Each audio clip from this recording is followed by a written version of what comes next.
Thank you for watching Why I Killed You TV. Please make sure to like, comment, share, and subscribe to this particular video and this particular YouTube channel. I would greatly appreciate it. In May of 1994, a 20-year-old male by the name of Thomas Lee Gudinas, he traveled from North Carolina to Orlando, Florida to stay with his cousins and a few friends. They all used to live in Massachusetts and had grown up together. On the night of May the 23rd, they went out to a nightclub called Barbarella in downtown Orlando. The club was known for playing 1980s music, and they had a special drink that night. Even though Thomas was underage, he used his cousin's ID to get in. His friends say that they were with him until 1:30 a.m. when he suddenly disappeared. They assumed he had gone off on his own like he had done so many times before. Around 2 a.m., a woman by the name of Rachel Smith, who had been at the club with her fiance, left to go to the parking lot.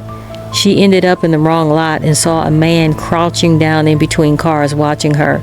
She got scared and ran to the correct lot where her car was. The man followed her and tried to get into her car, yelling threats and banging on her window. Rachel pressed the horn and the man ran off. She later identified him as Thomas Gudinas, but did not report the incident that night. Around 3 a.m., another woman by the name of McGrath. She was only 27. She left the club. She loved the music and going out dancing with her friends. While walking to her car, she was attacked by Thomas Gudinas. He dragged her into a narrow alleyway and shut the metal gate between them. He beat her until she was unconscious, leaving bloody palm prints on the wall. Then he stomped her on her head with his boots until she was dead. He stayed with Michelle's body for hours. Investigators believed he removed her clothing, moved her body into a shocking position, and even took off his own pants. His jeans were later found hanging nearby.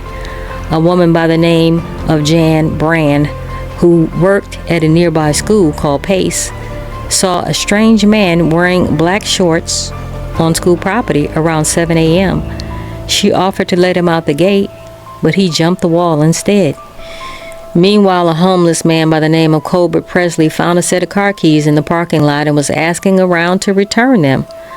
Thomas Gudinas approached him and said the keys were his.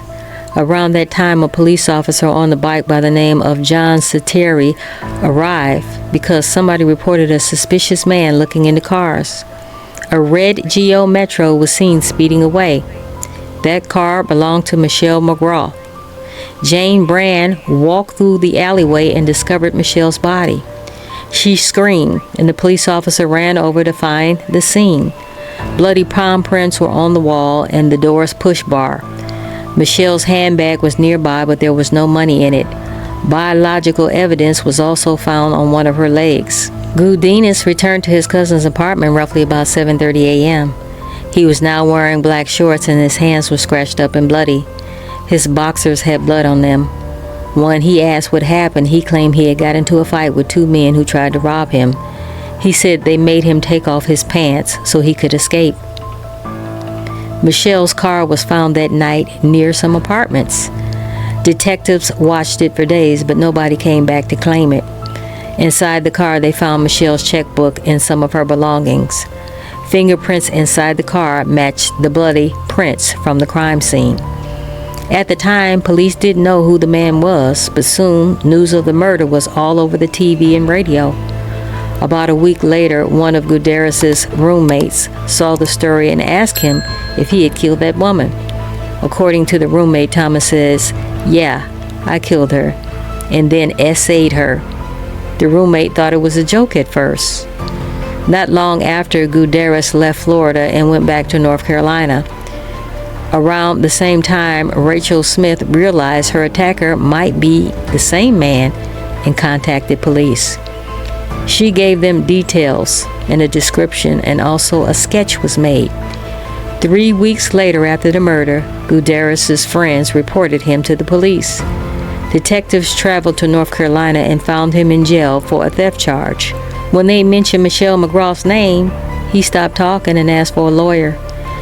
They took his handprints, which matched the crime scene perfectly. Rachel Smith, Jane Brand, and Colbert Presley all positively identified him.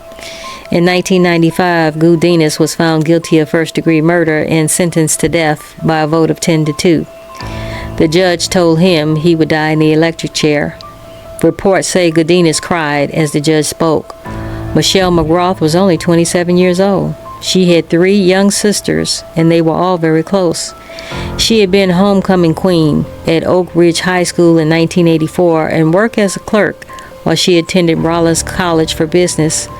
Friends said she had a big heart and would often give clothes to the homeless. Now, 31 years later, Thomas Gudinas is 51 years old and scheduled to be executed on June the 24th, 2025. He still says that he is innocent, but all the evidence and witness statements tell a different story.